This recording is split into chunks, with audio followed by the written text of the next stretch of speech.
আপনারা কেন সবাই মিলে স্যারের কাছে যাচ্ছেন?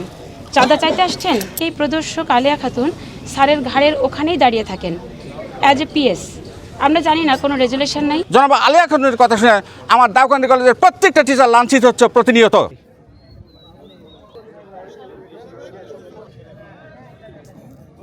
অনেকদিন থেকেই স্যার যতদিন জয়েন করেছে ততদিন থেকেই প্রদর্শক আলিয়া খাতুন স্যারের ঘাড়ের ওখানেই দাঁড়িয়ে থাকেন অ্যাজ এ পিএস।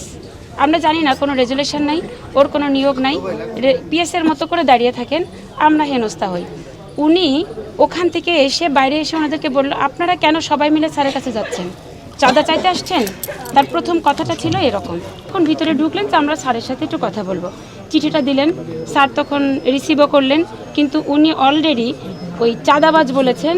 স্বাভাবিকভাবে ওরা বলছেন আমরা আসলে চাঁদা চাইতে আসিনি, আমরা আসলে মাহফিলের জন্য কিছু স্যারের সহায়তা নেবে, চিঠি দিতে আসছি, দাওয়াত করতে আসছি। না, চাঁদা তো আমি যতক্ষণ ছিলাম তখন তারা চাঁদা দাবি করেনি। তারা শুধু এই কলেজ মাঠটাকে গ্যারেজ হিসাবে ব্যবহার করার জন্য বলছিলেন প্রিন্সিপাল স্যারকে, এবং এই তাফসির মাহফিলে যেন স্টাফরা সবাই সহ যেন এখানে উপস্থিত হয়, সেখানে যেন উপস্থিত হয়ে তাদের কাজে যেন সহযোগিতা করে, এই আহ্বানটুকু রেখেই তারা চলে যাচ্ছে। একটা ডেমনস্ট্রেটের কথা শুনে, একটা প্রদর্শকের কথা শুনে, জনাব আলিয়া খাতুনের কথা শুনে আমার দাউকান্দি কলেজের প্রত্যেকটা টিচার লাঞ্ছিত হচ্ছে প্রতিনিয়ত।